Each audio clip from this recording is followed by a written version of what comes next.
everyone, welcome to Football Khanage. It's Liverpool versus Manchester United review. I'm joined today by Conroy and by Cav. So going into the game, boys, easiest 3 points we would ever take, right? That's what the media told us. That's what the fans told us. We all went into there. Look at Cav's face. He's ready to laugh at that one. It was easy. All we needed to do was turn up to win. So before we get into the game itself, boys, just want to find out how you are and how you're feeling. Conroy, I know you're looking forward to venting a little bit and getting some frustrations off your chest. To be honest, guys, I think Grizz and you others always allude to I'm quite composed or level-headed, but not with these games. I found last year when the worst results we've had under Klopp, losing at Old Trafford, and I said it last week. I said not playing well, right? So you need to get a rocket up them and get them to really understand that there's been a lot of luck and a lot of individual brilliance that's won us the last couple of games to put in his position. Obviously, that must have fell on deaf ears because that's what I'm feeling right now, mate. Just copy and paste. There's maybe similar differences because that was slight differences because that was Old Trafford. But to be honest, I'm happy to talk about it. Listen, these are great for being therapy sessions, and I'm maybe not going over the top. But do you know what? When it comes to Liverpool, Man United, and the state of that club United, for them to just come and for us to now be making excuses, hearing a club captain come out and blame their tactics as a reason, get out of here. Do me a favour. Honestly, you get paid handsomely well to be in an industry which is a bubble in general, and your tactics and what you do should eradicate anything opposition does. Now, to me, it's a poor mentality. So I mean, we'll talk about that later. But for me, that's embarrassing, to be honest. You shouldn't be saying anything about the opposition. Their job is not to help you. Your job is to beat them. That's why it's called competition and not an event. Or, it's not, I'm trying to think of something. I was going to say wrestling there, but Keith loves wrestling, so I'm not going to say wrestling. But ultimately, they're not there to help you. And that's kind of annoyed me as well. I'm wholeheartedly agreeing with Roy Keane at the end of the game. So how does that happen after a Liverpool Man United match? I'm agreeing with Roy Keane. But to be honest, guys, probably like yourselves, we'll talk about scheduling. That is one thing I have to say. We have complained a lot about scheduling this year. We should be thanking ourselves the way the scheduling's worked, because if we didn't have Arsenal next weekend, right, I could see it going a lot differently. At least we've got an opportunity to rectify that. But I'm very annoyed. I just think they're so complacent, so flat. Sorry, Steve. You nearly gave it all away. I'm just going to 5 minutes, please. We'll just let you two carry on. I'm just going to go. Cav, it was nearly time to say thanks very much and sign out there, wasn't it? Conroy went for it there, didn't he, pal? How are you feeling after that? Just before you do, Conroy, I think I'm going to have a quick say on the Van Dijk comments. Sticking microphones under emotive managers and captains and footballers' mouths straight after a football match always brings you a little bit of something that he probably will look back on it and regret it. But we'll get into that in a little bit later. Cav, how are you feeling after that? Hugely disappointed, as I think we all are. I can't imagine any Liverpool fan being happy right now. And it's because it's our biggest rival. Depending on where you are in the world, you might consider Everton as the biggest rivalry, but I certainly consider Man United as the biggest rivalry.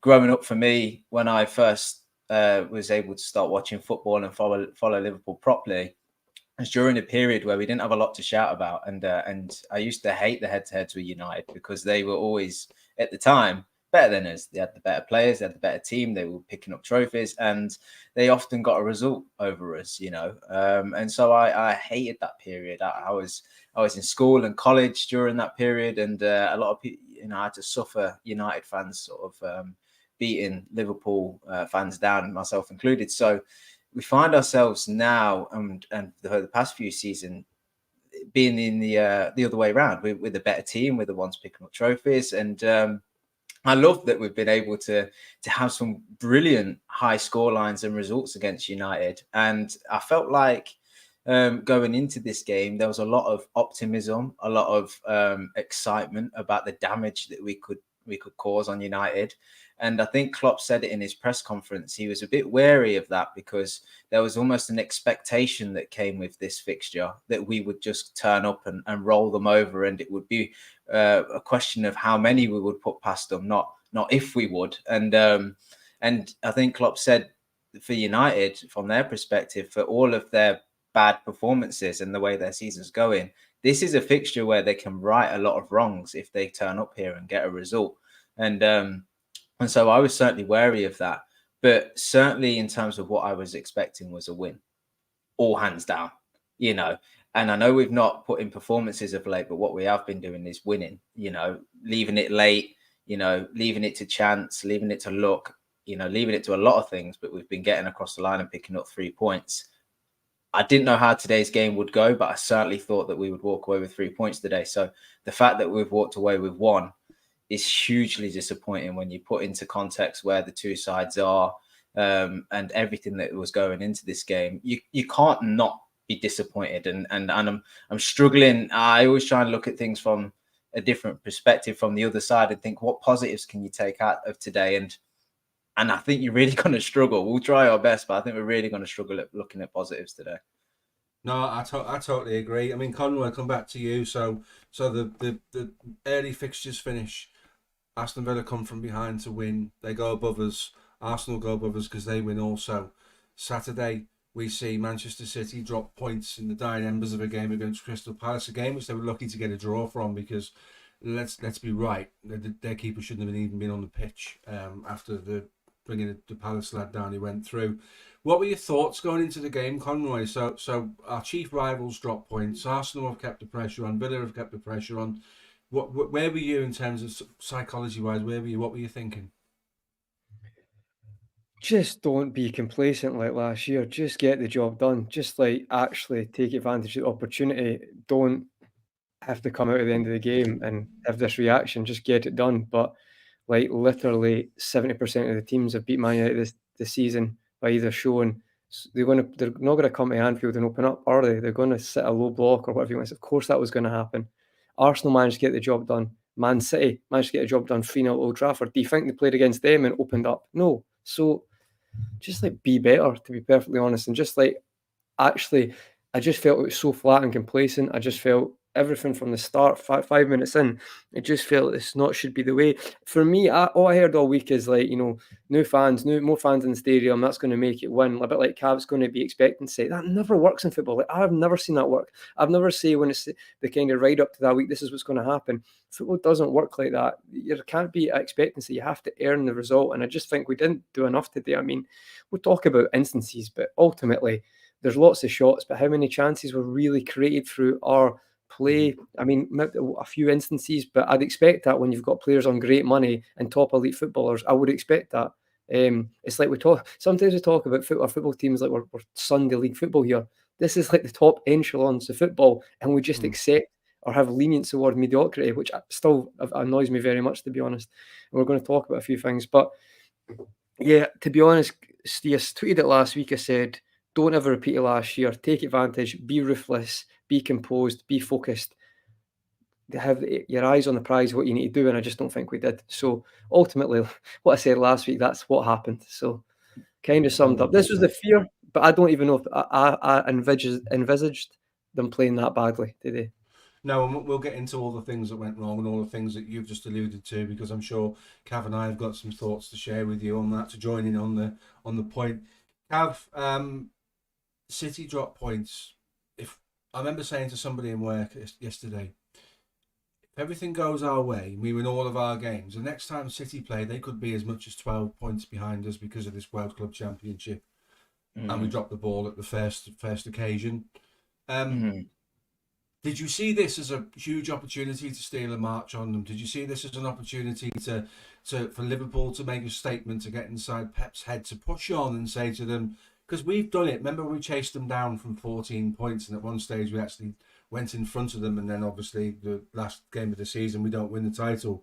But that's not something that when we won the title, we won it by a street. That's not something that we've asked Pep to do, which is to get inside of his head and throw down the gauntlet and say, look, we're going to do this. It's up to you if you come with us. Obviously, we're not going to do it because we didn't do it today, and they don't have to come that far to come with us. Do you think we missed a massive opportunity today? Should that have been a catalyst to be absolutely on point? Definitely. I know Man City, they've not won a game now in 5, is it? Which is unheard of for any Man City side. And look, they're not doing well at the moment, but won't continue. They will pick up, especially come the second half of the season. We all know that their performances will improve. They'll go on a winning streak, regardless of what personnel they've got now and what style they play. That is what they do. So you have to capitalize when they drop points. You have to try and apply a little bit of pressure if you can, by getting points ahead of them and pushing them further and further back from the top of the table. And you do have to try and get in Pep's head. He's already started to come out and say some things like, he believes his team's going to still win it, and that, they're playing brilliantly well, and is so confident. And it's not true. He can't be happy with what he's seeing at the minute. So you've got to continue to feed into that. You've got to add to the misery over there whilst, adding to the good times and the good vibes over here, and it's a real shame that we've not been able to do that, because it wasn't a tough ask today. This United side aren't good. This is a Liverpool team that we all have so much optimism and excitement about, and they were playing at home in front of what should have been a bounce in Anfield, one that was a team that was smelling blood, and a crowd that could really, enjoy themselves and add to United's misery. And we just didn't harness that. We didn't use that. We didn't. We're not here having a good time, and we really should be. And so it's really disappointing. And like I say, you need to gain these points on Manchester City, because I know we were only 1 point behind Arsenal, and that's great. And I'm sure at this point in the season, at the start of the year, we would have all took it if it was offered to us. But when you see Man City have the poor form that they are having, you've got to capitalize on it. You've got to make sure that they stay below you in the table as much as possible. And I said it last week when we were talking about being top of the league and what we needed to do after the Palace game. I say, just get wins to stay ahead of Arsenal, so that when that tie comes around, you can manage that game knowing that you will still be ahead of them. So if that means the game's not going in your favor, Arsenal get on top for a period, you might just accept a point knowing that you'll stay top of the league.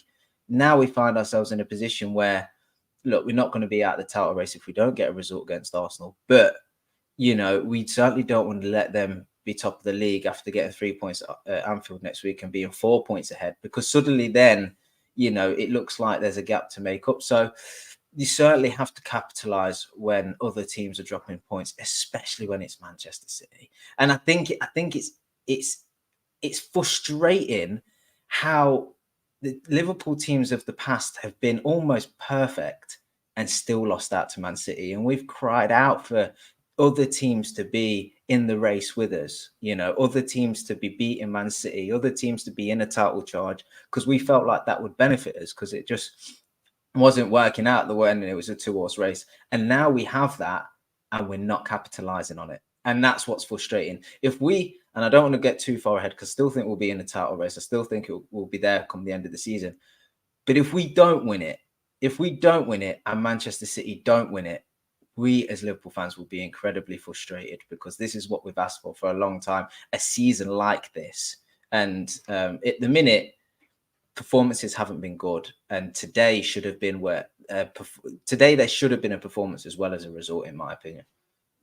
Yeah, I totally agree.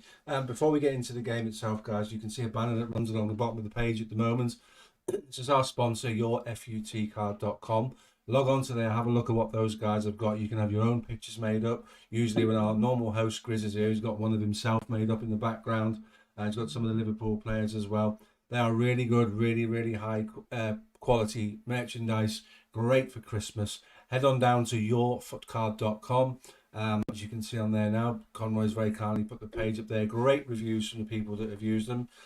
Some images on there, Conroy, if we could, please, mate. You can get all the cards made up like this, in all the different styles of the FIFA cards. And if you use the code REDFELLAS, you have 15% off. And there is a helpline on there as well to help you get to where you want to get to. You've got the EAFC 24 cards, a really cool option, really nice stocking filler for Christmas.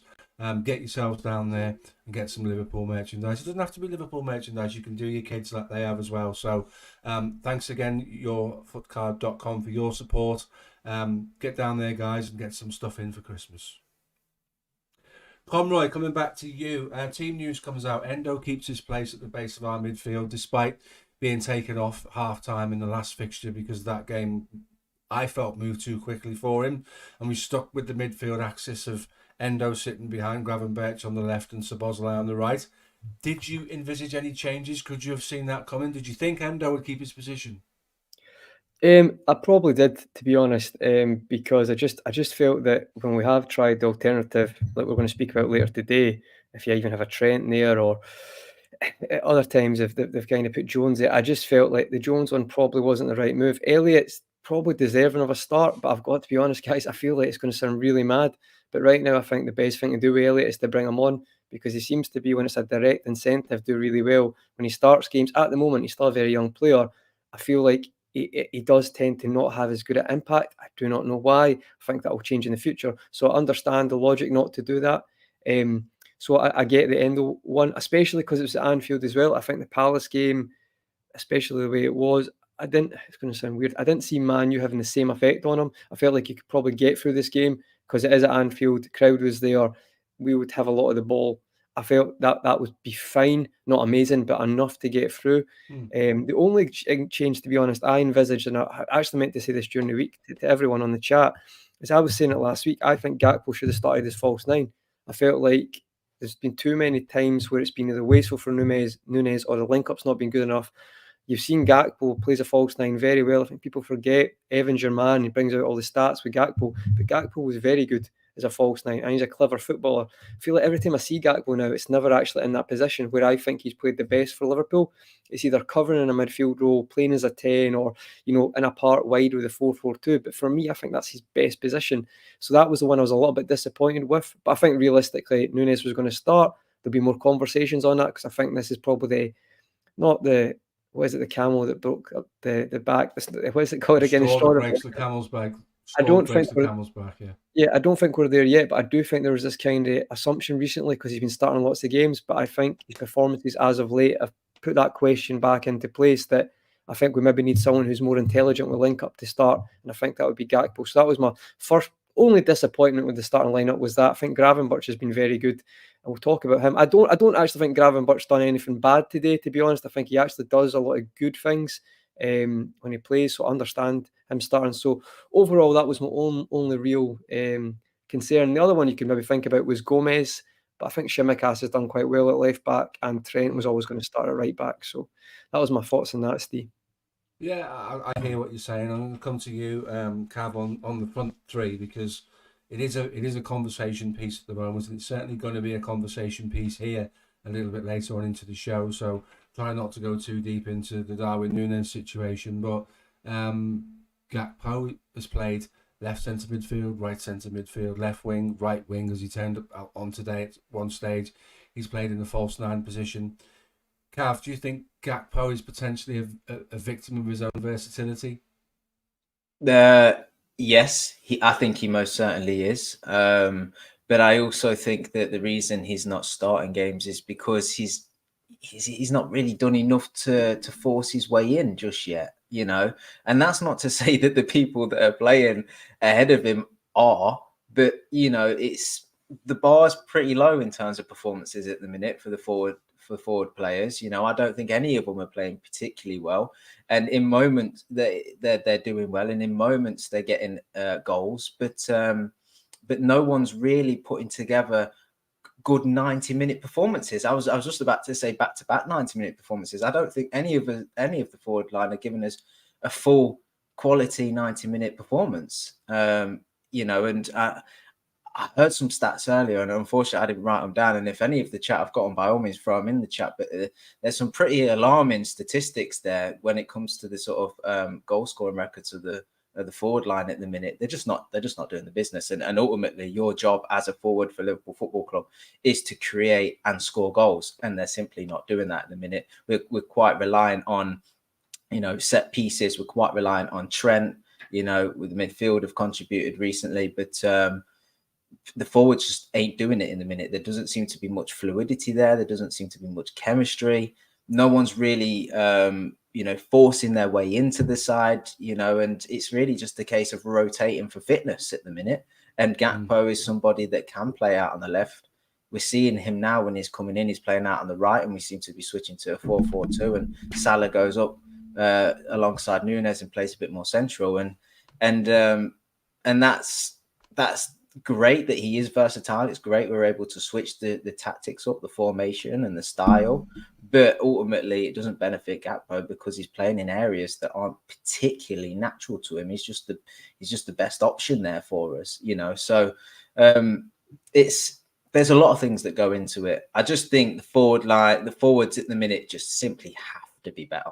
They have to be better. We can sit here for hours on end talking tactics. We can talk about the makeup of the team, that there's new players in there, that each player offers you different things. We can talk about width from the fullbacks. We can talk about Trent being inverted. The long and short of it is the forwards just need to be better. You know, they're given the ball in areas where they should be able to affect the game, and they're just simply not. So we can talk about Nunez, we can talk about Diaz today, we can talk about Salah, and we can talk about Gakpo, but we can label the same thing at all of them. You have to do better. You play for Liverpool Football Club. You know, we're in a title charge here. You're coming up against a United side that have injuries themselves. They have their own excuses. They have a manager that's fighting for his job at the minute. You should smell blood and go out there and show the rest of the world and the rest of this league how scary this forward line can be, how we've described them all this season, and they're simply not. So they have to look at themselves, I think, each and every one of them. Yeah, I totally agree. And I think just to sort of close on the point, I think if you look at that, you're quite right, both of you, when you talk about goals coming from other areas of the side, the team, you know, midfield's been chipping in with a lot of goals. There's always going to be a case of that's not sustainable over a season. You buy forwards to score goals, stated the very obvious there. But when they're not scoring goals and the midfield can't contribute and can't chip in, wasn't going to be long before we would be forced to have the conversation about the front three. And I agree with you, all three of them today I thought were miles off the pace, which leads me, segues into the next point, Conroy. For the first 20 minutes of the first half, I thought we were absolutely awful, and chief amongst the culprits was a certain Mo Salah, who I can't ever remember him giving the ball away so often, with round the corner blind passes to white shirts, with lazy passes, not enough on the ball to get to the opposition. What's for me is happening is we put 57,000 fans in there. A lot of the media have said yes, we're going to win this because we're not playing well, and every Liverpool fan who goes to the game will tell you we're not playing well at the moment. With every passing minute of that game where we don't create opportunities and get our noses in front, there's an apprehension that grows within the stands and it transcends itself onto the pitch, and I don't think that helps. Conroy, I want your opinion on the first 20 minutes because I'm sat there in disbelief watching that. Yeah, I think it goes back to the point, Steve, that what Cav said as well, we're disappointed not taking advantage. But if you can't get up for Liverpool against Manchester United, for everything that's behind that game, the history, the rivalry from modern fans, older fans, then to me, what's happening? Because you can be in a poor run, but if you can't get up for that game, especially in the first 20 minutes, questions have to be asked. I'm sorry, that's just not good enough. If that's from, I doubt it's from, the coaches delivering that message, but from the players, that's just not good enough. That team's experienced enough not to go into that match nervous. It just, for me, that was disappointing. I think the whole 20 minutes, the sloppiness, just not good enough. You mentioned Salah. Salah's been poor for the last couple of games. I say this all the time. Salah's best strength is scoring when he has a poor game. No one mentions it last week. It's a poor performance last week. Apart from the goal, even the shot, Nathaniel Clyne does him a favour because we're getting the penalty. He might score the penalty, so fair enough if we get that, if he doesn't score that. But ultimately, that's one of his biggest strengths. He's not been in great form. I don't think he was that bad today towards the end when it was like a basketball match. But overall, when it came to breaking play down and being creative to really be that spark, and especially the first half, probably the first 60 minutes, wasn't good enough. Salah and Szoboszlai, it was like they won a football competition in the first half because it wasn't like they were those players. Their touch was off, their passing was off. Felt like they were actually making each other worse trying to link up. But these things can happen. It's not two players against Manchester United. There's a full squad there, and I think it's not. They'll be focused on for that time. But I think in general the whole decision making by players was just baffling. Like, I don't know if you agree, guys, but I felt there's times where, like, our fullbacks and Shimikas especially was making good runs, And it was either terrible decision by the player on the ball to have a shot or to go back to the right side instead of giving him the option. And I just think that seemed to spread through the team. It just felt like people were just second guessing every decision. Didn't seem fluid at all. And I mean, I don't know, guys. I felt there was space there as well. Like seeing a quick transition, you've seen it a lot. The best one was when Salah is 25 yards out, not having a great game. Shimikas makes a run. I think it's Shimikas, wide open, could play the ball first time and can hit it as he's running in the box. And he has a shot. And Johnny Evans' deflection makes it look like a better shot because it's like a P roller. And it makes it look a bit better. It just, that summed the first half up. I just think the whole cohesion between the team wasn't good. And I don't know why that is. Again, guys, like we're playing Arsenal next week, right? And as much as you might say Arsenal are not going to win the league, if that's what you think, but ultimately they're the most informed team, right? And do you think they're going to see that today? Are they going to be nervous? They're probably going to be more experienced from last year when they blew a 2-0 lead. So it's like, if you can't get up for Liverpool, Man U, and I know every game's different, but yeah, I'm trying to be positive, a bit like Cav was saying, but I find it hard when there's so many negatives today. Do you think it was a case of this side getting up for the occasion? Because I felt like we do our usual kickoff, which I hate. We roll it back and we kick it up the pitch towards Diaz and expect him to win a header in the air against a centre back or whatever it is. But fine, that's the way we do it. We like to get up the pitch, win an early ball, but certainly get the defenders up, get the fullbacks up, and let's get up the pitch, and then we go from there, right? And I don't know why it is, but I always look at whether we win that first header. And then I look at the response to whether we do or we don't. Who is going to win that next challenge, right? And it seems to be the basis of our performance is winning them aerial duels, winning our individual battles. And it stems from the very, very first kick of the game. And I think we win the header. And the ball drops, and there's a little bit of messy play, but it's productive play. I think Diaz is ducking and weaving, and he's carrying the ball, and he actually has a good first sort of 5-10 minutes where he's getting on the ball and he's looking like he's going to beat a man, which is something we've been really crying out for the past few weeks. And there's a little bit of link-up play there. Nunez is in the game as well, and I actually thought the first 5 minutes were very good. You could tell the crowd were excited as well. And it coincided with our performance, and we were able to literally within the first 30 seconds of the game, get a chance, get chances, get corners, push United back straight away. And that it looked like it was going to be a bit of a succession from there on in, But after about 5-10 minutes, it stopped. And the only encouragement I had in the game was the fact that United were trying to play out from the back.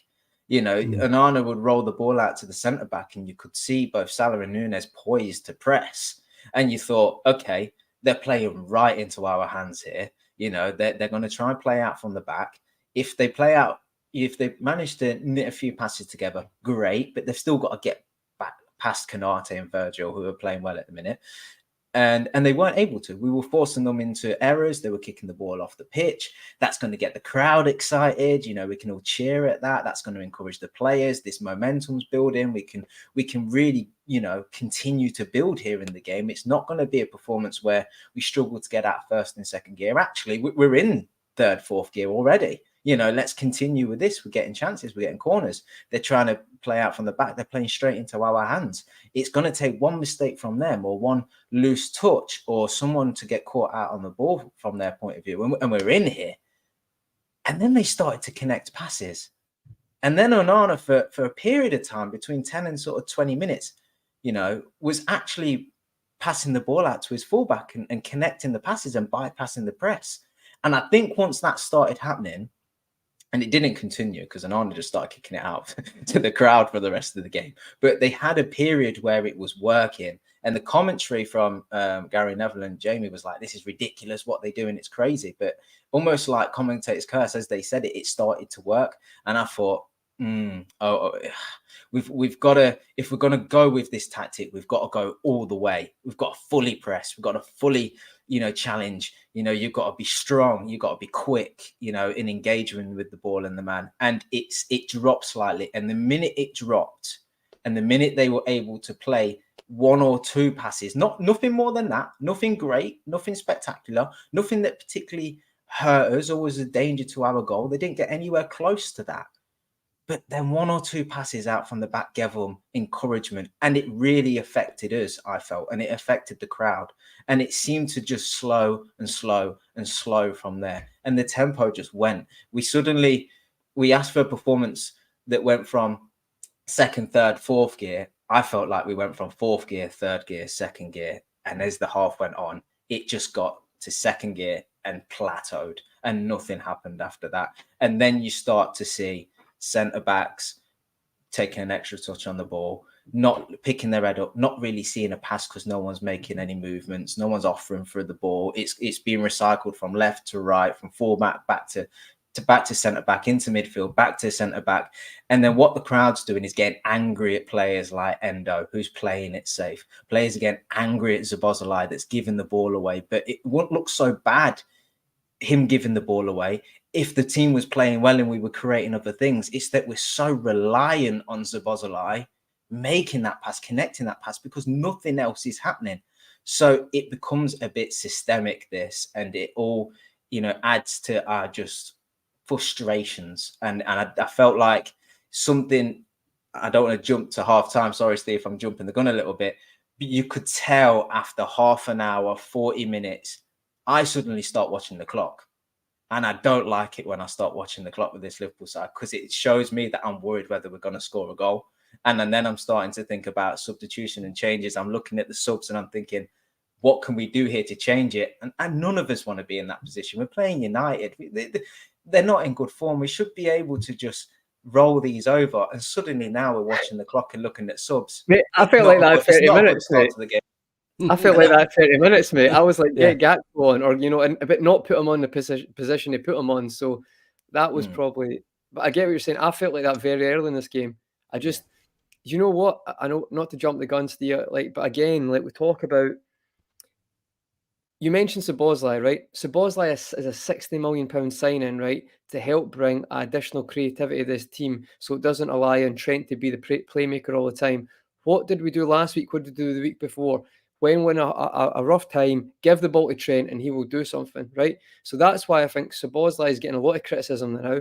And you know what? That's quite understandable. Maybe we overplayed him. I still think he's got a lot of potential. I still think he can hit the heights we've all said he could. But ultimately, this is not a James signing. It's a £60 million signing, right? Which is a lot for us to take that creativity off. Spurs signed James Maddison, right? And since before he got injured, he's taking that mantle upon himself. I know they're slightly different positions, but they are both creative players. And I just feel like it, when it gets a bit much for us, like they're saying the long balls, is give the ball to Trent or give the ball to Virg, and we'll try to do a diag and start a counter that way, instead of actually trusting an ability on the ball to break a team down. And I feel like when it gets a bit rough in games, it's not going smoothly, that is our go-to, which, Trent's amazing, don't get me wrong, but you can't save the day all the time. And that, not to go into that too much, but I feel like that does happen when we start to panic. It's like, give the ball to Trent. And even the experiment to put him into midfield, like, there is moments in the game, but there's weaknesses as well with that, because we changed the setup 3 times. Sorry, Steve, I'm not to go too far ahead. No, it's fine. I mean, at the end of the day, I think you both got very valid points in what you've just said. What I see and what I hear from people who get to the game more than I do, because work's getting in the way at the moment, is there is an apprehension because we're not playing very well. Cav makes some really good points there. When we don't connect with the short balls in and around the front 3, there's a groan that starts in the stands. There's an anticipation that it should be better, and they feel what we feel, but they feel it very quickly in the ground. Add to that the fact that in the last couple of games, all Nunez has done is run offside. That's becoming very boring and very frustrating for the fans in the ground, and I know that from the people that I speak to and from what you see on the TV. You talk about Szoboszlai being a £60 million player. Well, this is when it's all said and done, Con, an £84 million centre forward that can't read the line, and that's becoming an element of frustration. Yeah. Just to confirm with Szoboszlai, just to confirm, Steve, it's just a wee bad patch. I actually still really rate Szoboszlai and think he can do that. I just think right now he just in this moment, it's fair enough to criticism. But I think the Nunez one, I think they're 2 different situations, I would say, because I feel like you've seen enough from Szoboszlai that it's just a bad patch. I think that, absolutely, Steve, that's frustrating for any spectator, because see, when you go to work tomorrow morning and in your job, see if that was a weakness in your job, you would do what you could to improve it.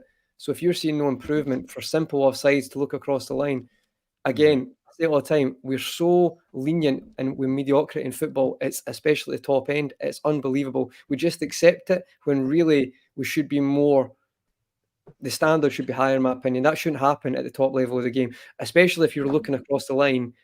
That's very frustrating. I don't know, Steve, you saw that one earlier when he starts moaning. I'm like, you're 2 yards offside, mate. Who are you moaning at? Maybe shout at yourself. Maybe take a day and actually study how to not be offside constantly. Because if everyone else can do it, he's had the most offsides in the league. So it's not as if we're making things up by a country mile. Sorry, I'm not to take your point. No, you're right. You're right. Can I add as well? Go on. The offsides, right? Just whilst we're on that topic of Nunez and offside, his offsides, he's not even bending his run and slightly timing it wrong. He's not on the shoulder of the defense asking for the ball in his body positioning and the movement he's making and just getting the timing wrong. He's just stood offside. He's literally just stood offside. And it's for me, it's laziness, pure laziness. It's lethargic. It's not busting a gut to get back on side just in case that ball does get fed into you. Just in case you do need to be that link-up man, or get back on side to offer yourself to run in behind. More often than not today, he was just simply stood offside and the ball comes to him and he wasn't expecting it. I'm going to ask the question at the end in our little player review section about Nunez, so let's not get too far into this because I'm going to put something to both of you and I want to see what you think. So, like everybody else that watches the game at home, you keep one eye on social media. We all do it. We all have WhatsApp groups and stuff like that. And social media is screaming for changes. Social media wants Harvey Elliott to come on. And the two names that are at the top of everybody's list to come off would be Szoboszlai and Nunez. And I think, Conroy, do you think that's a fair shout that if you're going to make changes at half-time or make changes within 10 minutes of half-time, those were your two sort of chief examples of people who could do better, that weren't doing enough and that should come off? And on the first changes in the second half, did we miss a trick by leaving Harvey Elliott out of the first changes? For me, I'm going to be honest, guys, right? It's going to sound quite contradictory, but I did think at least Szoboszlai was making runs that were hurting United. And by the way, his actual ability on the ball today, it was a poor game, so I'm not disputing that at all. But you could tell there was moments where he felt like I would have maybe kept him on a bit longer because you could tell Amrabat was struggling. He was having to follow those runs. Amrabat was booked for the first half for a challenge on Diaz. So I felt like he'd done that early second half as well, Szoboszlai. So I thought, do you know what? If he keeps doing that, at least it'll kind of take them out of position. So I wasn't, funnily enough, as poor he was, I actually thought his runs were at least doing something, and I would have kept on a bit longer, personally. Nunez, I agree. Like I would have switched Nunez with Gakpo straight away at halftime. That was my thoughts. But Gakpo just can't seem to get him in a false nine position. And by the way, see on the part about low blocks with a false nine, Bobby Firmino done it for years. I'm not saying he's good, Bobby Firmino. Gakpo's not going to run the line, but he'll come into the pockets, take the ball, and it'll allow Diaz and Salah to run in the space behind or create in that gap there. So that's why I think it works against something like today, and next week it would work. But on Elliott, again, I get it. You know, on form, he deserves a shout. He's done really well. I just quite like this sub role he's getting in now, because I think this is what we do with Elliott. We big him right up, and then we put him right back down, and we big him right back up, and we'll put him right back down again because there's a few poor performances. I think this is probably the most consistent spell he's had. He's been an impact player. He's been pretty good so far all this season. He's probably poorest performances have been when he started. So I would have kept him as a sub. Personally, though, I would have brought him on earlier. I mean, 77 minutes. Last week he came on and was at 75th, but there was 10 minutes stoppage time. So that's not a real fair comparison, because today there wasn't going to be as much stoppage time. A lot of VR checks last week, a lot of injuries and stuff. So I felt like Elliott should have been on that park earlier. So that's my thoughts on that overall. I just find it. Do you not find it baffling sometimes, right? The biggest thing we said this season, and I've said it, was got such a good attack, and there's a lot of money in that attack. It's not all about money, but the talent is there, and you're trying to find moments of attacking good play in one of the biggest matches of the season. Like that is. Wild, football, absolutely wild. They get away with it. Honestly, footballers, they get away with it. It's mad. Totally. Cav, come to you on the changes again. So we make the changes we make, and we bring Gakpo on, and we make the changes that we do. We end up playing a 4-2-4. So we end up with a midfield with Ben Gomez and Gakpo on. So we end up playing with a 4-2-4, where we end up with Endo and Trent in orthodox midfield roles, and then we get countered twice, and they create something out. Well, I won't call it something. They give us a moment of concern, shall we say, because I take Virgil's point that they didn't come with any effort to win the game. They did, but then they wouldn't because they're in no form. So I take Conroy's point on that. They break twice. They almost get in. They give us some moments of concern. We have to change it again, and we end up putting Gakpo out. He spends most of the time wide right, and Mo sort of drifts through the centre. I'm in Conroy's corner when I say that Gakpo's a great exponent of the false nine, and that's probably what it needed because we couldn't connect. We gave the ball away very cheaply for me at key times in the games. I think as a club, not just the players on the pitch, I think everybody, including the coaches, we kind of ran out of ideas today. And to go with the 4-2-4 against a side that all they would have would be counter-attacking, and they've got a bit of pace out wide. They've got Dallow's no slouch for the overlap. They brought Rashford on, who we know of his pace because he's hurt us in years gone by. We've all sat here and lauded Klopp's substitutions and how they've worked, even though during the game we've looked at them and thought, wow, why is he doing that? And it's actually worked for us. You can't say the same with the substitutions today. I'm genuinely concerned about the tactical approach, and that's one of the points I'll put in our agenda on our WhatsApp group. I thought tactically today we got it wrong at times, and that was one of the key moments where we made those two changes and then had to rethink it. Would you go along with that?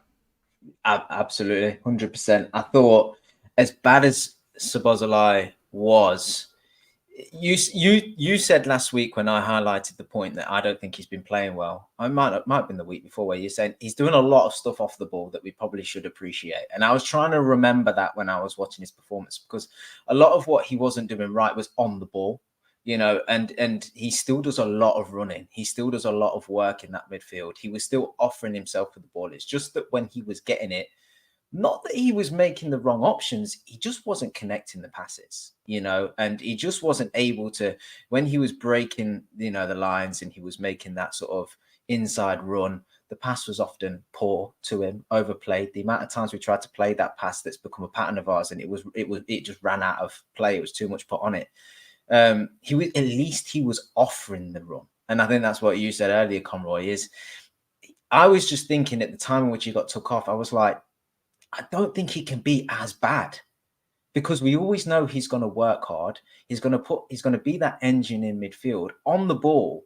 I don't think he can be as bad as he has been. Surely he's going to improve throughout as the game goes on in that respect. So I'd have kept him on. Plus, we're struggling to create. Plus, we're struggling to get goals. And we know what happens. We start to take pop shots from outside the box and what have you. He's probably one of the best strikers of the ball outside of Trent when it comes to that. So if it's going to fall to anyone on the edge of the 18-yard box, I'd rather it be him than Trent. So in my opinion, I'd have left him on and just let him play through that sort of bad form. I know he's not been good in recent weeks, but just left him to do it. But I kind of get that, Elliot has come on and really improved performances of late. So I would have got if that was the change, but that wasn't the change. Gomez come on. And I think Gravenberch come off because that was enforced because he's got a hamstring issue now, which is not great for us. But and Gakpo comes on, and you suddenly had a makeup of Trent and Endo in midfield, which we've not seen before. So that's figuring it out on the job. You've got Gakpo playing out on the right. He's not a right midfielder or winger.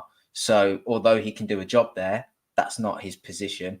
Gomez at right back, he's done well of late. And the only reason I liked that change was because he could offer the width, which we spoke about, last weekend.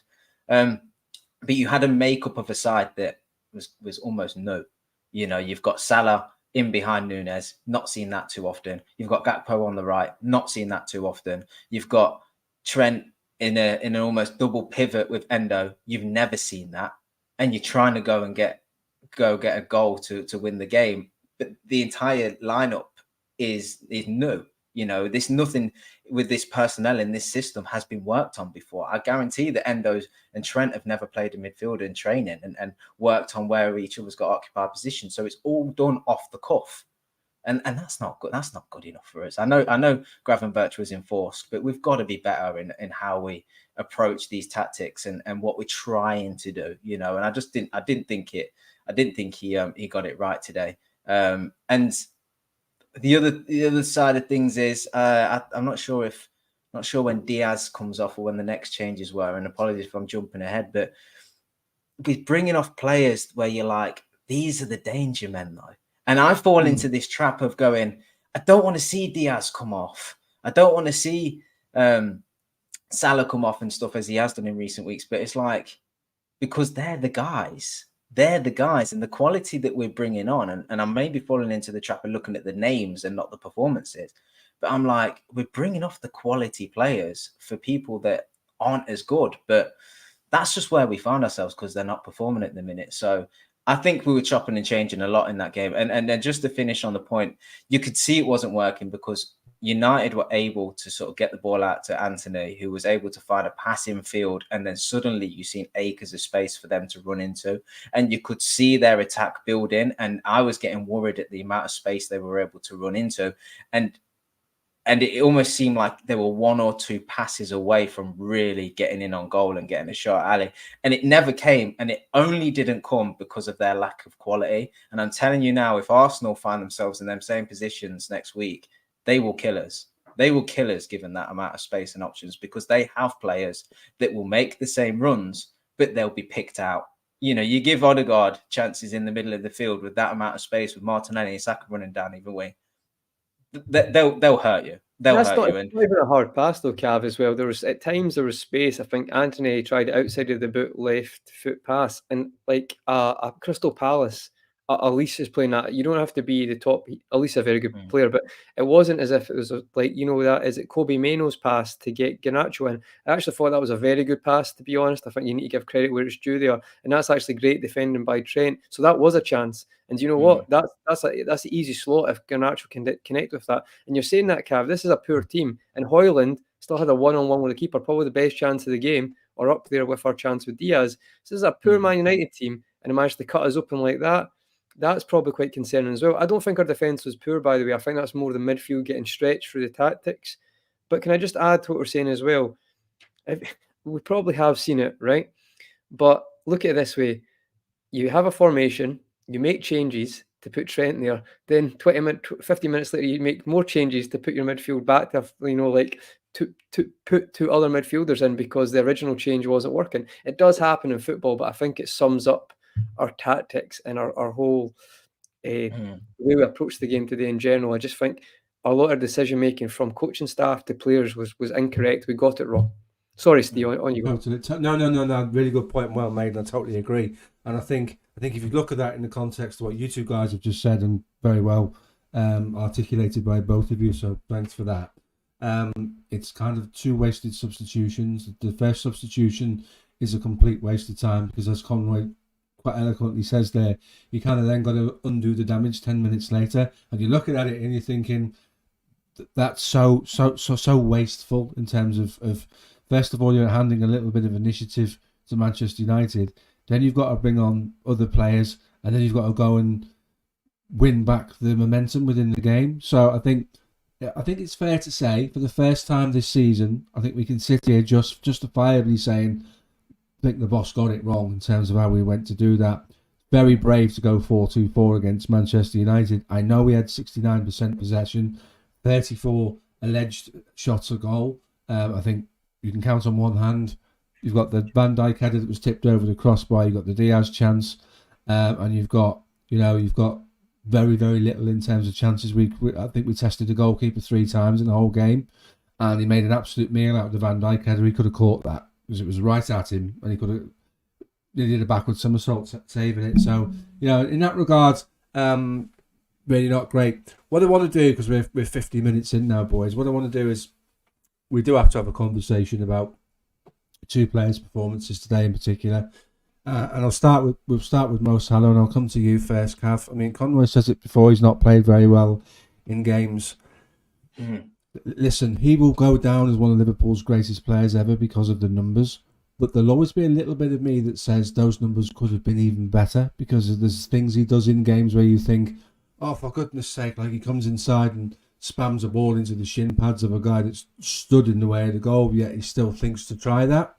That frustrates me. In recent weeks, I don't think Mo Salah's been at the races at all, and I think the assists that he's got and the goal that he scores, they take away from the fact that outside of those things, and I'm looking at him and I'm thinking, here's a guy that is a Liverpool Football Club legend, and I'm not disputing that, and even the best players in the world go through peaks and troughs in terms of their form, but I'm just not seeing it from Mo at the moment, and it's absolutely pivotal to what we do and what we do well. I'm trying to look at it and trying to understand why, Cav, and if I'm looking at it and Conroy's looking at it, you must be looking at it too. I don't think he's played well for a long time, to be honest with you. And, you know, let's call a spade a spade. He can't beat his fullback now. You know, I think once he receives the ball out on the right at the edge of the 18-yard box, he shinks left, he shinks right, but ultimately he doesn't beat his man. He doesn't beat his fullback, you know, and I can't remember the last time I seen it. Against Lask, he did, but prior to that, I can't remember it. So when he's out wide and he's receiving the ball, you kind of just hoping that Trent's there with him, or someone's offering him an overlap or an underlap. And this season, we've seen that the underlap's there more often than the overlap. And it's great because what he is good at is that lovely weighted pass into the 18-yard box for the guy that's made the inverted run to then pull the ball back across the box. That's a great little pattern that we've developed. And he has the quality to see the pass and to play it perfectly weighted. Didn't do that today. You know, that just comes down to quality. Just one of them games. Not going to overly criticize him on that. But then you look at, okay, well, what more can you do in the game? And he was given an opportunity today when he was basically played as a second forward to almost play wherever he wanted to across that forward line, whether it was central, out wide right, or on the left, which he doesn't really, you know, want to do. But he was given a little bit of freedom today because we had Gakpo out on the right and we had Diaz still out on the left and we had Nunez up top with him and we had the two guys behind him in Trent and Endo. So he had a bit of a free role to go and link up and he improved. Don't get me wrong. He's a strong man, where especially when someone's like a defender's on his back, you know, he's for a small guy, we've seen his physique, he can hold defenders off and he can link up play. And he improved in that respect, but he never turns on the ball and drives at people anymore. You know, he's never looking to jink past people. So really, you're just hoping that the team is playing well enough to find him in areas where he can get a shot off or he can just be at the end of things. And he found himself in that situation on a few occasions today and he opted to shoot. And he must have had his slippers on because he's got no power beyond what he's doing, no conviction beyond what he's doing. It's a bit hopeful, often shooting when there's a defender stood right in front of him. But actually, what was even more frustrating today is there was a couple of occasions where the overlap was there and you could see the pattern forming. If it had just played the pass into Tsimikas could have dragged the ball back and it could have returned to him, or it could have gone to Nunez on one occasion and it's a tap-in, you know. But he seemed to show a little bit of selfishness today, in my opinion. And I think he's perhaps just needs to be told, look, if you lay that pass off and you you play more for the team, you will start to get the goals again, because that's how it all works, you know. And I just felt like he was much like you could label this at a lot of other guys. Gakpo was guilty of it when he came on as well, just taking the shot, going for the individual glory, when really the better option is to play it to your teammate, and whoever ends up getting on the end of it gets on the end of it. And I thought at the time watching the game that Salah's so often been that guy for us. You know, he's done it against United. We've seen it before where Alisson's played the ball up top to him and he's ran the rest of the pitch and tucked it away, holding off James. We've seen him do it when he's turned Cancelo against Man City. This game we've seen so often before where it's 0-0, it's a big rival, Salah steps up and does it. But it doesn't always need to be the case. Play the right option. And I felt more often than not, the right option was to play it to his teammate today, not take the shot on. And so I thought his decision-making was poor. I don't think we're going to get that Salah back that beats multiple players. I don't think we're going to get the Salah back that beats his fullback.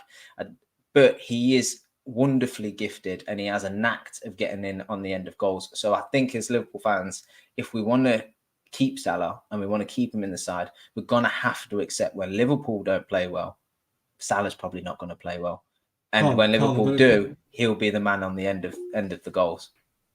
Yeah. Conor, I'm going to come to you on a specific point. Do you think some of what we see from Salah in terms of sometimes there is a little bit of selfishness, and I agree with both of your comments because you said it earlier that he improved in the second half and he was late in the second half when it went a bit end-to-endish and he found himself often on the left-hand side.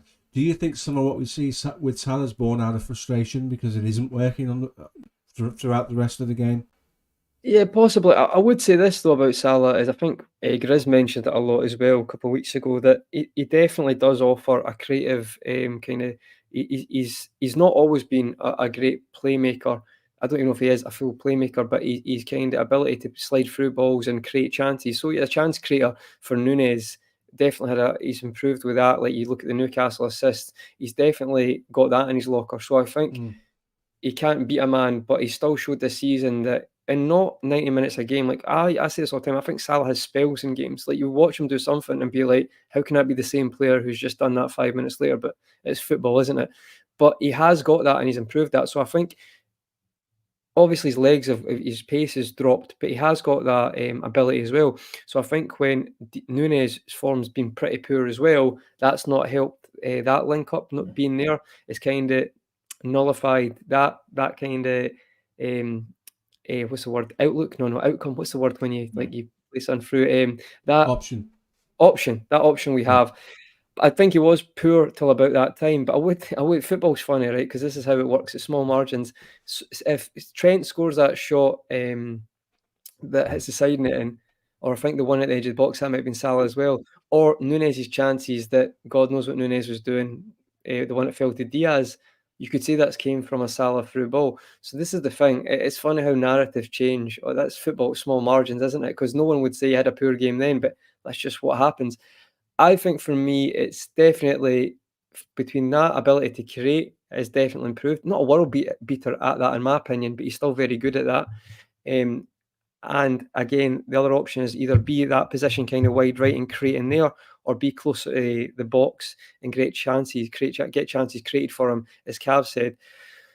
I do think we have to rely more on us playing better, but I would say that again he still did create stuff today playing poorly. So it is like it's not as if he was a ghost today. He did actually try to affect the game. So I think it's kind of fair for me. Like sometimes I criticise him a bit. I've definitely criticised him in the past, but today I felt like there was others who didn't really have an impact at all. At least there was points where he did try to do that. I think going forward though, things frustrating me is the 4-4-2 was working a bit when Nunez was playing well and he could link up, so he'd leave Nunez and Salah up top, Salah drop a bit deeper and look for that through ball. But when Nunez is off the boil, that doesn't work at all. So it's like we go back to that, but it doesn't really work. So that's when I find it gets frustrating. And that's your earlier question, Steve. I think that's why Salah maybe thinks, right, I'm cutting in my left foot here. I've scored this goal before. Let's try it again. Don't actually think he scored that goal for a long time. No one really mentions that though. But the problem is he probably will back himself, and I get it as well, because it's funny. This is what happens with footballers who are such good ability. Like Diaz, you see Diaz thinking when he's 30 yards out, 20 minutes to go or half an hour to go, I'm going to have a strike here because they have that ego. They have that I'm going to score from here. But when all your attackers are doing that, it doesn't really help. You have to have cohesion, have to link up. And, to be fair to Salah, when it was getting to that time in the game, I was like, if the ball's on, play it. But if the shot's on, have a ping. Because to be perfectly honest, I just didn't think we were creating much anyway. Unless it was quick thinking or something like that. I just think our general play wasn't creating it.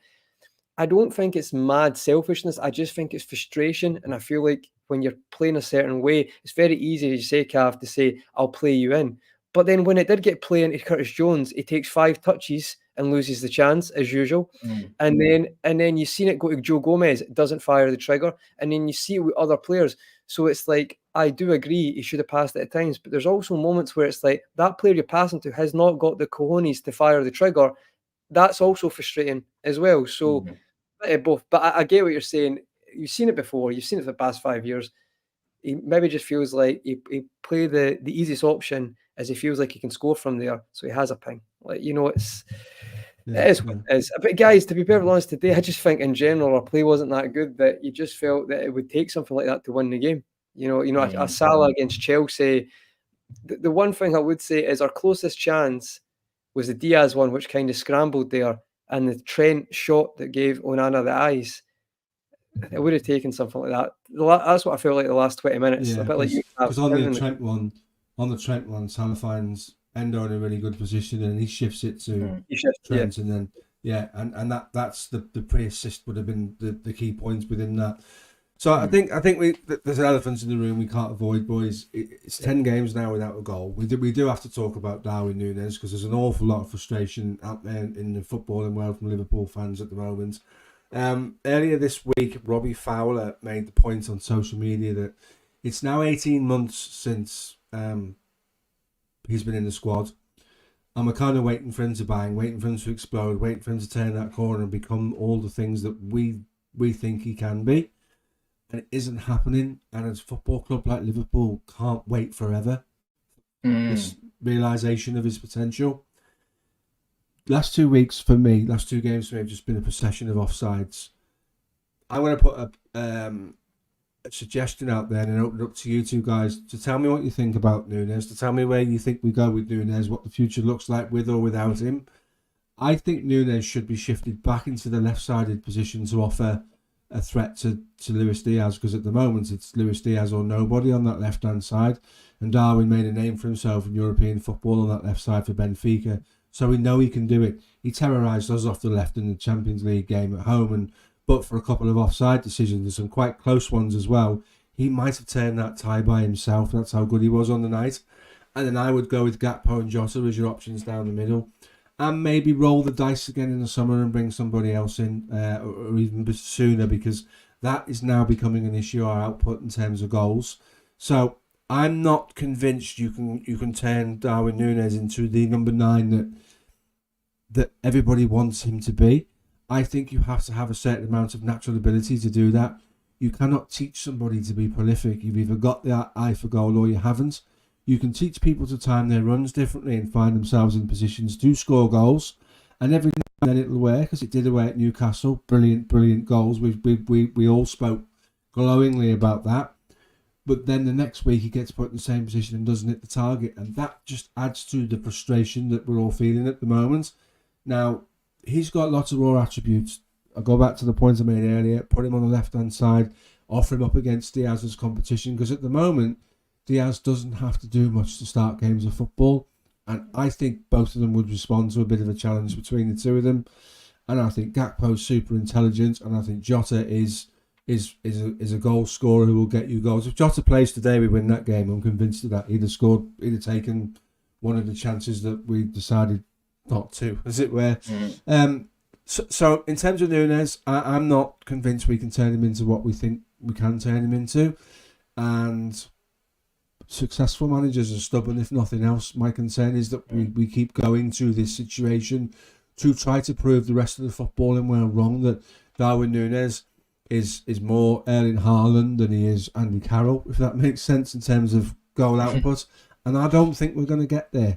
So I think we make a decision, we try him off the left. He'll still win his games of football from there, because he'll find pockets of space, and his directness and his ability to beat people will be better. This issue is turning into Filippo Inzaghi Mark II regen in terms of being offside more often than not, is a concern for me. And if it carries on, boys, title challenge that it is can't hinge on him hitting the straps at some point throughout the remainder of the season.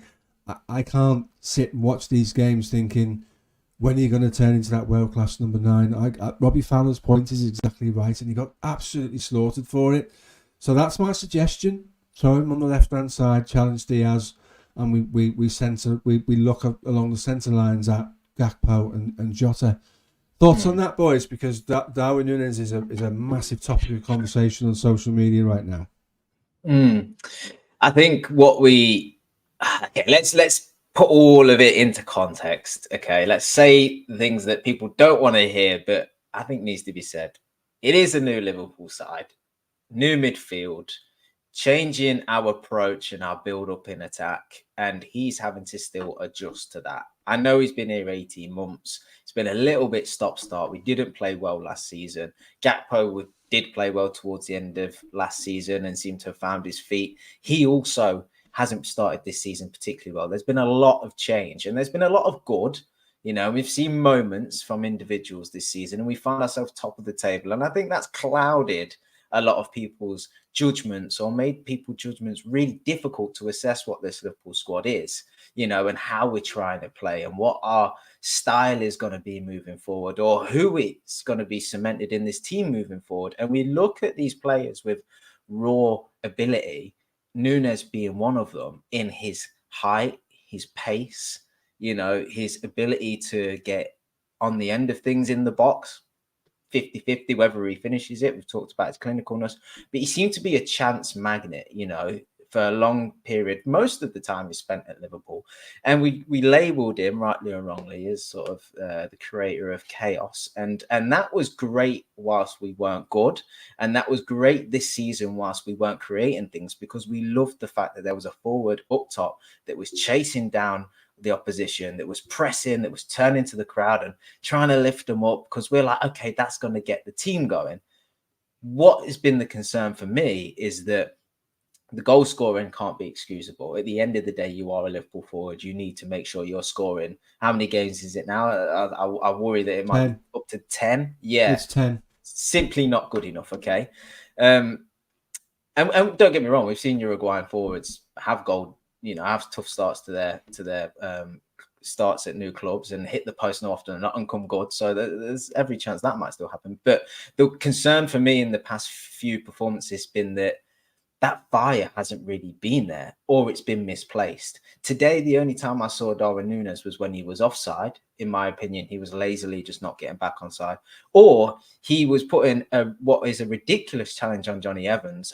He didn't even try disguise that. He just simply looked at him and ran into him. That isn't the way that, you know, I believe a Liverpool player should carry themselves. That there was a bit of intent there to do harm, whether it comes out of frustration or not. He made no attempt to get the ball, and I personally don't like to see that.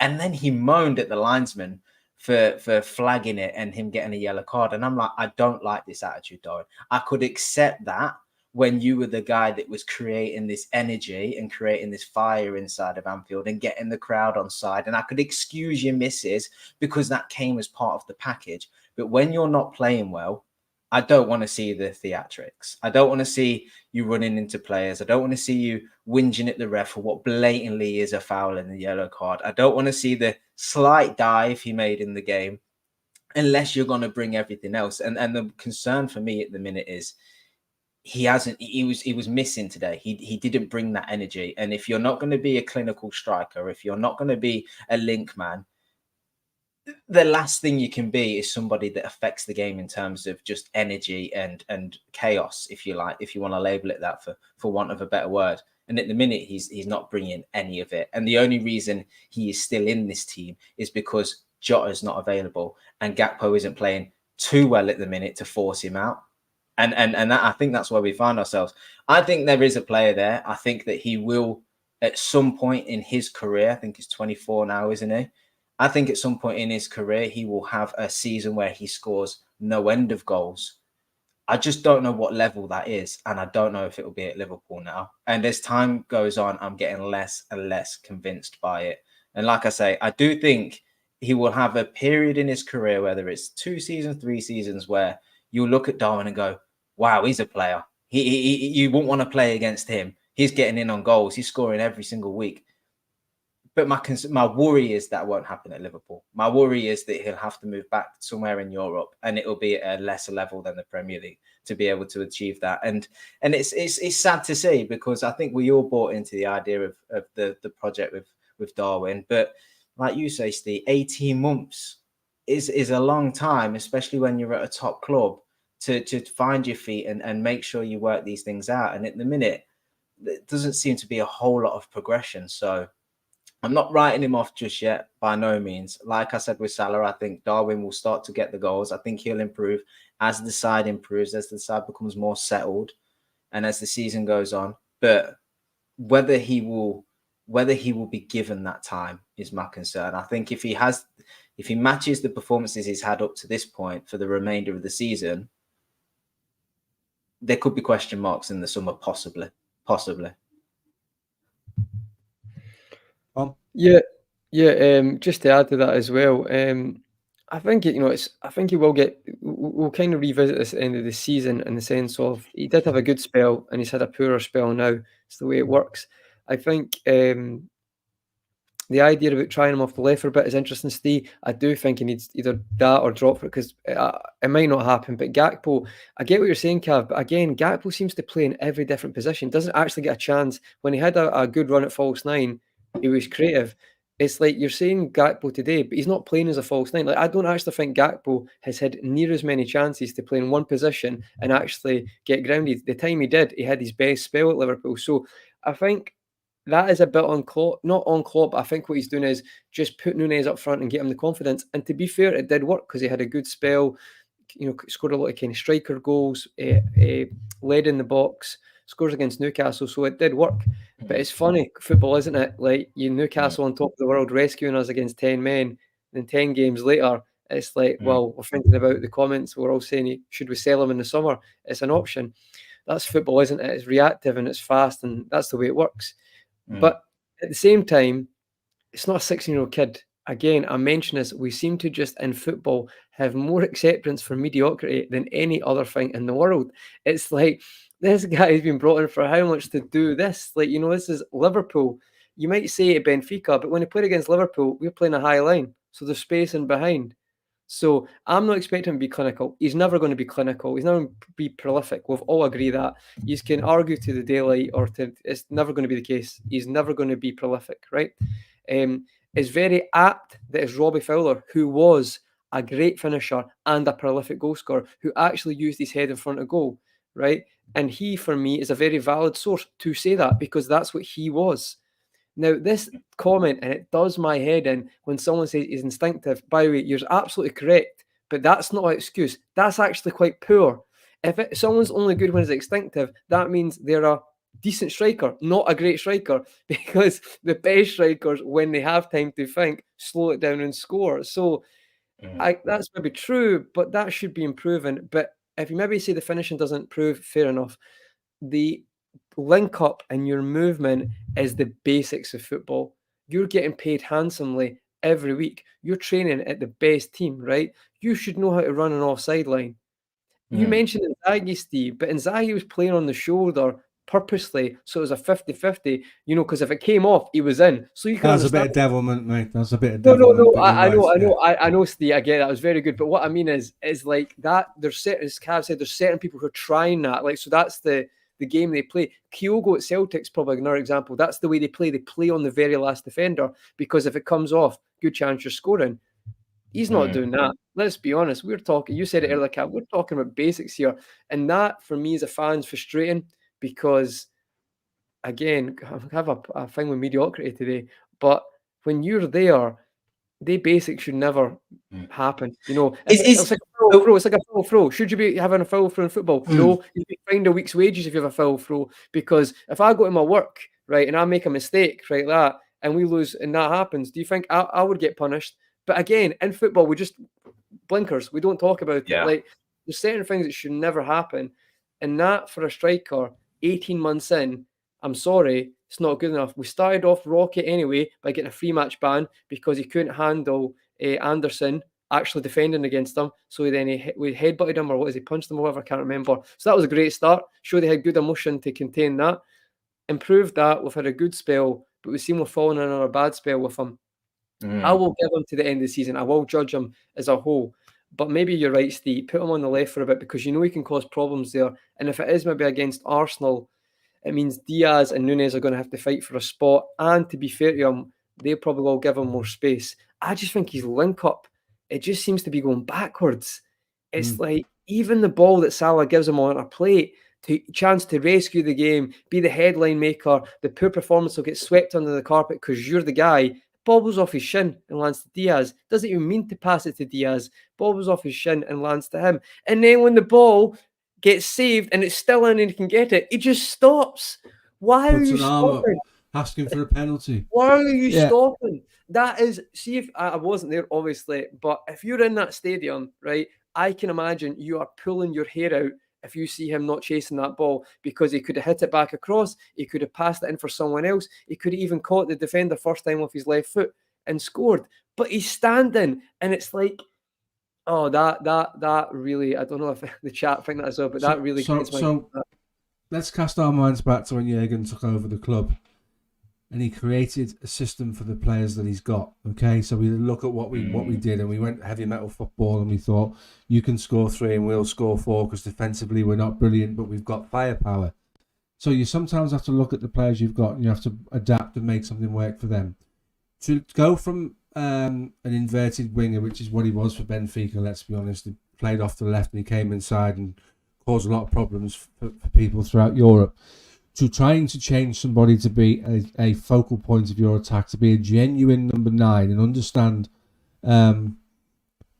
I genuinely understand all of the nuances. I genuinely couldn't remember what it was. I couldn't remember what it was. Sorry, guys. I couldn't remember if it was a punch or was it a push. That's why it was a somewhat of a headbutt. It was a soft headbutt. Yeah. But sorry, that was just an example. But yeah, definitely, I've got that in. I'll be tweeting about that tonight, getting a letter to the PGMOL. Try and help us out. Get him a free match ban. That might help us out. Force Gakpo's the false 9, guys. I'm doing this for us. Sorry, I mean, Cav, you and I both talk about learning while we're playing, on the job type of stuff. We both reference that frequently. I think we should use Darwin Nunez's natural ability, which is a runner, which is to sort of terrorise people with that ability to run in behind. He's strong as well, and he's quite direct. It just isn't working for me down the middle, and I guess there'll be a decision for the football club to make in the summer as to whether we go into another season and seeing if we can get him to change enough in his game to make him more and more effective, or we rethink it completely.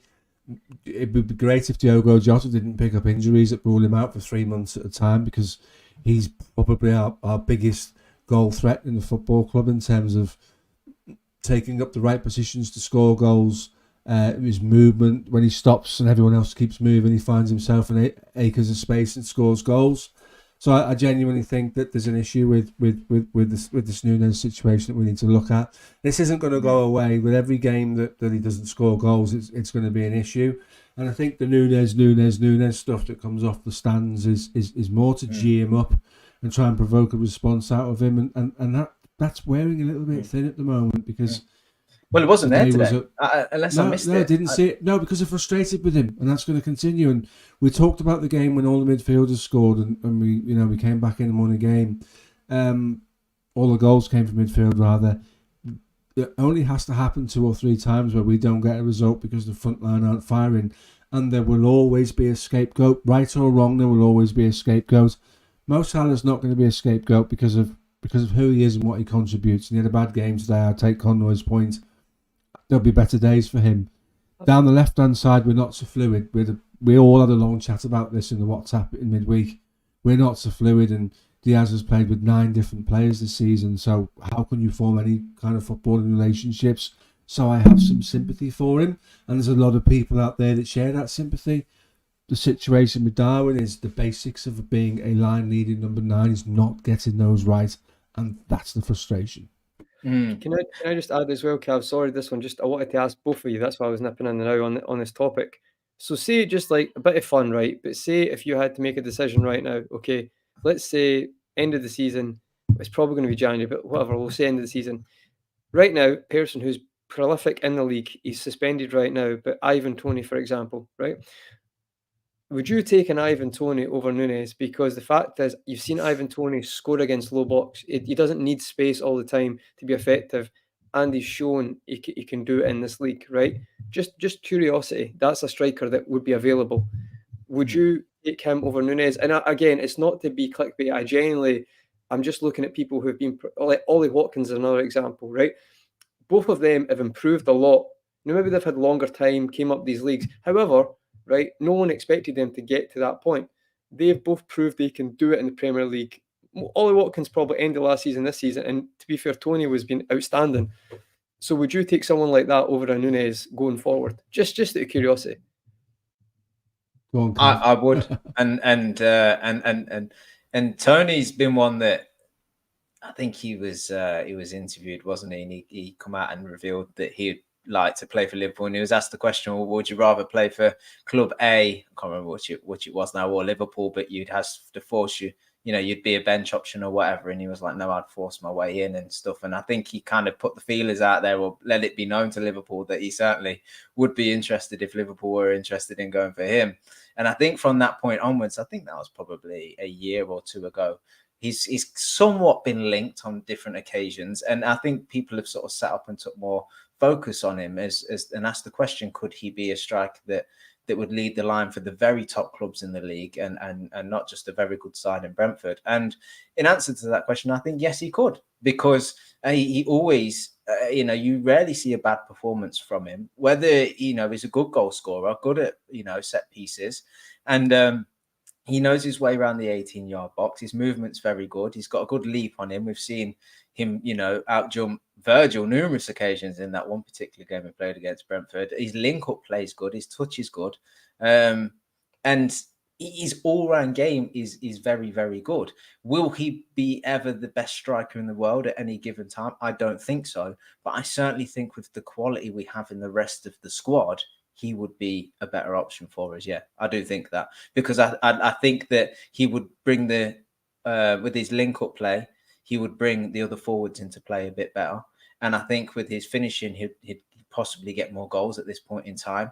And I just think his all-round play would be closer to what we previously had with a number 9 that linked up things, as opposed to what we've got at the minute. But, you know, Darwin, with his raw pace and attributes, if he found his feet, could be exceptional. So it's a difficult thing to say. I just think at this point in time, having seen 18 months of Darwin Nunez, I just think I'd love to see him do well for himself. But I think I don't know if it will be at Liverpool. And I do think that Tony would be a good striker for us, to be honest, in this given side. But we have to put the whole forward line in together. You know, as you was talking about Nunez there, I was kind of thinking it must be difficult for him, because I think he's been asked to do a lot. And I think we've seen this with like all of the forwards now, is what are they being asked to do? You know, we seen it when we had the famous front three, that it was quite obvious. You know, the fullbacks would put deliveries into the box. Mane would be the guy that would drop back, win the ball back, be your creator, your pace setter, your fighter, your warrior. Firmino was your link man, pure and simply. And Salah would just be there to sort of get on the end of things and link up with, get the 1-2 off Firmino, or try find Mane at the back post, or give it to Trent on an overlap. There was clear instructions, it felt, and it was so obvious at times, but we were so good at it, it was unstoppable. Whereas at the minute, I feel like, because we've got so many options across the midfield and the forward line, it's taking time for patterns and to develop. It's taking time to players to recognize each other's game, and for that link play to just be natural. It feels like everything's a bit static, as opposed to when the ball's fed into Nunez, he just automatically knows where players are around him. He's having to take a touch, turn, you know, take 2 or 3 touches to turn, and then look and find where people are. And often you've seen it quite a lot today. The ball would be played to him in the box, and because he's a striker in the box, you start getting excited.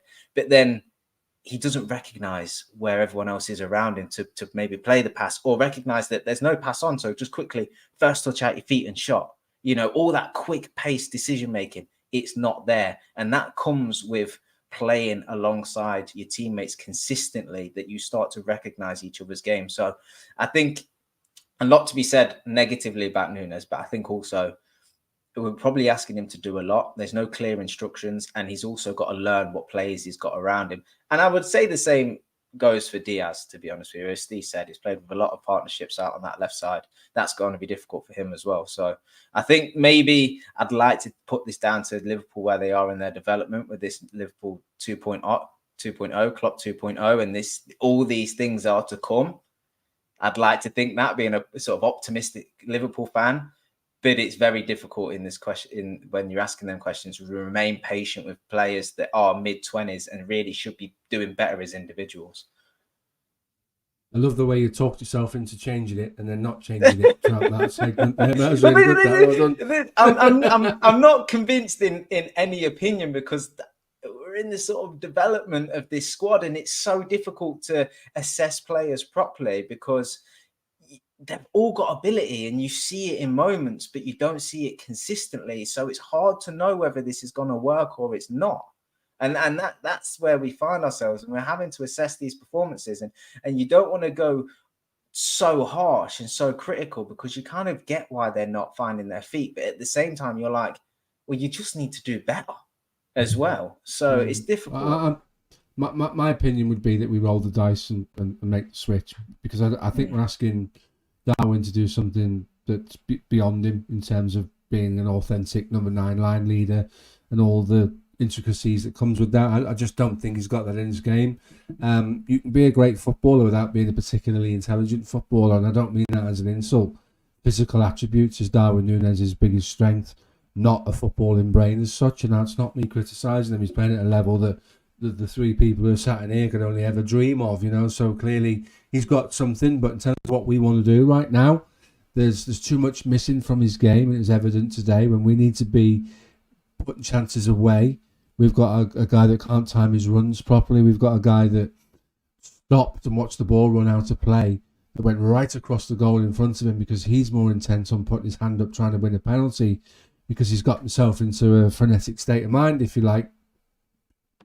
The yellow card's really, really cheap yellow card as well. It's really poor, that the challenge on Johnny Evans, which kind of puts him in a non-confrontational position in terms of he can't be aggressive and he can't close down and be aggressive, because he's given up his one chance with the referee to say, fair, we can't do this. So, Conroy thinking, speak for yourself. He's talking about the footballers when 3 of us couldn't get to that level.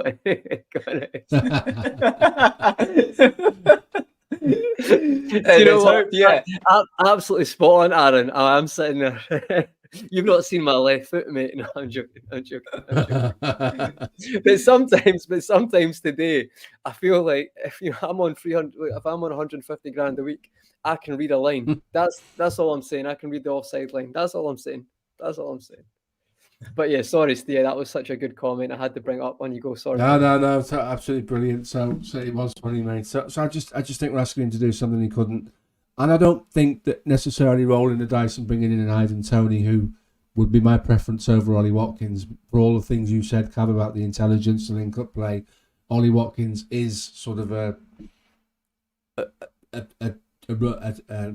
channel running number 9 that knits play up together. I think Toney would. Having said that, Ollie Watkins has broken Dwight York's record for the most goals in an Aston Villa shirt in the calendar year, so kudos to him for doing that. He's clearly got a lot to offer. I think Toney would be my favourite, and that wouldn't signal the end for Darwin Nunez for me. I genuinely believe that Darwin Nunez on the left-hand side, is, I know it's not the first time I've said it in this show, alongside Diaz, with those 2 vying for that position, is a healthy place for the football club to be at. But if you want to push us over the crest of the hill and get us to a point where we become difficult to stop from winning the title, someone's going to have to go and score a shed load of goals between now and the end of the season, because that's the same thing Arsenal fans are crying out for, that whilst Jesus is a good footballer, he's not prolific enough.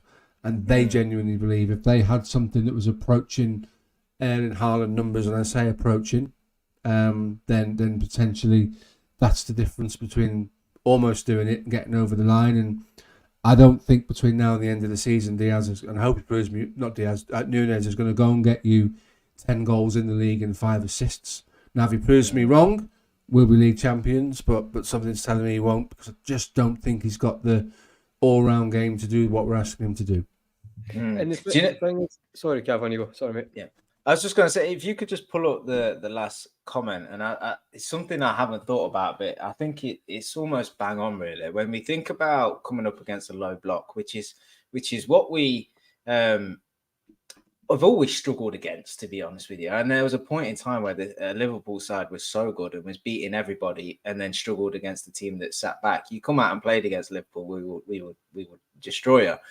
And then last season, if you came out and played against Liverpool, you'd get joy. We seem to find ourselves somewhat in between. Some teams press us, and we're just not. We're doing well in transition, but then on other days we're not, and we're still struggling. Today was an example of where we are still struggling against a low block.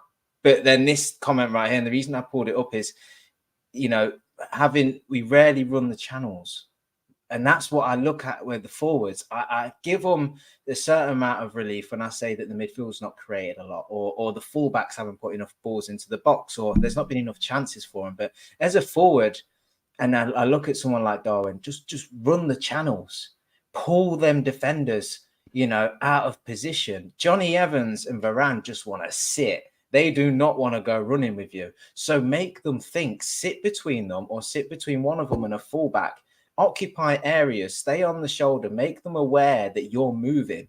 And even if you're not getting the chances, even if your link-up play is not particularly good, you've not found your touch today, and you're not getting, opportunities to score goals, as a forward, the basic you can do is just move the defense around, and that can help your teammates then find space to be able to break down this low block. So when we talk about intelligence as a forward, often that's something I look at when I think about what can you do, when it's not going well for you, and you fall back onto your game intelligence, where you start to do things like that. Maybe even just back into a defender. Just back into him and just make him recognize that you're there in the game. But to go missing completely is a little bit inexcusable for me, whether you're getting chances or not, because I feel like there's always something you can do, especially when you're a forward of a team that's coming up against the low block, because more often than not, it will be around you. I take some of that point and I accept some of that point. You can't run the channels when you're playing a mega low block because there's no space in behind to run that channel. They just shut down all your space. Which is why when Robbo and Trent used to deliver from halfway inside the half, remember where David Beckham used to put his crosses in for the likes of Sheringham? Is because from when the ball was played to David Beckham, it's very difficult to defend that position. Robertson and Trent in the days when they were getting assist after assist every week, were also putting balls in from 35 yards out rather than byline type of football. That kind of works. Now, if you want to do that, you want to bring that into your game. I think it's a really good point that's made, and your point on that point was good also, Cav, is that when you want to do that, when teams are after your low block, put Gakpo and Nunez upside alongside each other. One's 6'4" and one's 6'2", and they're both good in the air.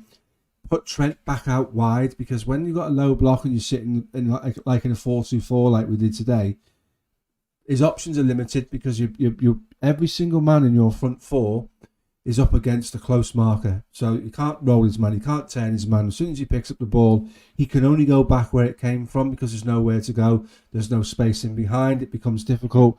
Real Madrid got that tactic down to an absolute T in the Champions League final where they just negated all the space that our wide men could use. That was tactically brilliant on their behalf. Hate to say it, but it's true. Put the two big lads up top who are good in the air, who will get you chances, and then start putting those balls in. So, in what Shane says is there's a lot of validity for me in that. You can't run channels when the two fullbacks are sitting in, and you've got the likes of Johnny Evans of Varane saying, right, Nunez, if you're going to run into the right back channel, I'm just going to pass you on to Dallo, and I'll deal with the midfielder that tries to fill in the space that you've just vacated. So. They're not daft enough to go with him, because Johnny Evans would never put himself in a position, and neither would Varane these days, to be isolated against speed merchants out wide. He'd rather pass him on, and then if he beats Shaw and puts a ball in and we score from it, then everyone turns around to Luke Shaw and says, well, what did you let him get the cross in for? So you're kind of avoiding being the last point in the defence where fingers can be pointed at you because you didn't deal with your man. So I take on board both of you points. I just don't see an opportunity for us to run the channels. We can't get teams to come out at the moment. All the teams we're playing are sitting in. And the thing which I've said when we first signed Nunez as well, I was just happy to get a number 9, and because of the reason as well, with Robbo and Trent, even Shimicast to a certain extent playing that way, you've got opportunity to put the balls in. Now, bear in mind, we've discussed this the last couple of months as well about how we use Trent, and I still stand by, we do what we're doing, but you have to adapt in games, and there's maybe opportunities to say the space is there, so let's just put Trent as maybe orthodox fullback just for this game or just for this half. Adapt in the game. It doesn't need to be this is what we're doing for the next 3 months. You just look at the circumstances, a bit like against Luton, a bit like against Palace. So I felt like today he had a bad cross in the first half, but I thought, you know what, that's the right thing to do. That kind of old school 30 yards out, whip it in early like the Beckham-esque cross and load the box. But the problem is, every time he got in that position, it was just Nunez himself in the box, and you kind of felt like today's the day where you could have loaded the box, very old school Alex Ferguson era, and actually made them, Varane and Evans, actually have to defend more than they actually had to today. Like they're actually brilliant defensively, they were, but they dealt with what they had to deal with. That, to me, has to make them defend. And I'm not saying we go back to that all the time. I just feel there's some games where you can do that because you've got a wand of a right foot with Trent. And when he does have that opportunity, at times it's like there's one player in the box with 3 defenders. You're like, it's not going to work. And it's like, yeah, it did sometimes feel, as the chat's saying, it was sometimes looking for like a 60-yard diag. But if they've got a back 4 across, I mean, you're going to have to pick the best pass in the world. And even then, the touch by the forward is going to have to be immaculate. So it's like, yeah, it's like you're not against the team who's going to make it easy for you. You have to work it out yourself. That's why it's a competition. But yeah, I just that's the one thing I feel like we could utilise that more in certain games. Go back to that of the fullbacks doing that just for a bit, just to put the pressure on those teams, because they're not really going to hurt you the other way in transition because we had so much of the ball. So yeah, you can't moan coming up against a low block when all of your offensive play is infield. Like you're perfectly playing and encouraging the opposition to do that. I totally agree. I think the width we need to we've spoken about a little bit, but we need to work on, and whether that's just working on patterns between the fullback and the winger, or the fullback and the runs he makes. Maybe we do the inverted, but more often than not we do the overlap and we put crosses from deep. Just tell Trent we're not doing the inverted thing anymore and just have him putting deliveries in from wide. There's the personnel there to try these things, but again, it's at some point you need to just have patterns and continue working on these patterns. And when you continue to chop and change personnel and chop and change tactics, you're gonna have performances like this because there's so many options, almost like too many cooks in the kitchen kind of thing. What you go with, and this is where we find ourselves. At some point, patterns just need to develop and become natural. This starting 11 needs to be consistent and become natural, and then this fluidity can come. But just without jumping ahead, Steve, I'm just trying to think about positives. One player I thought played particularly well today, actually. Well, 2 players I thought played particularly well today. Khanage, I thought, stepped in and did really well. I think the back line were very good today, as they have been. Got great defensive record this season, actually. And I thought Khanage, who usually can struggle coming back into the side after he has his injuries, I thought stepped in today. Seems to still have that pace to get him out of jail when needs be. But I felt his decision making was very good. When he did step in and was aggressive, he actually was coming away with the ball. I thought there were some challenges that were sort of on the edge of being given as fouls, but he was timing it really well and coming away with the ball. And that also plays a part in how quickly you can progress up the pitches, how quickly you win the ball back, and how cleanly you win the ball back as well.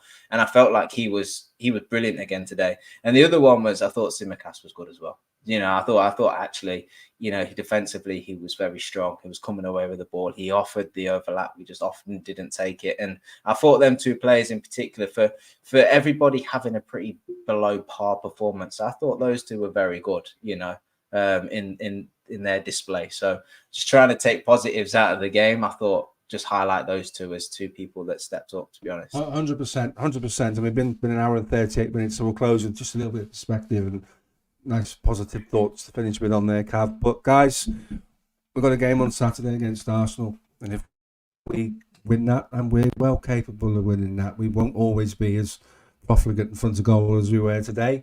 We will be top of the league going into 2024, and you can ask for no more than being top of the league going into the second half of the season. You can't be any better than that.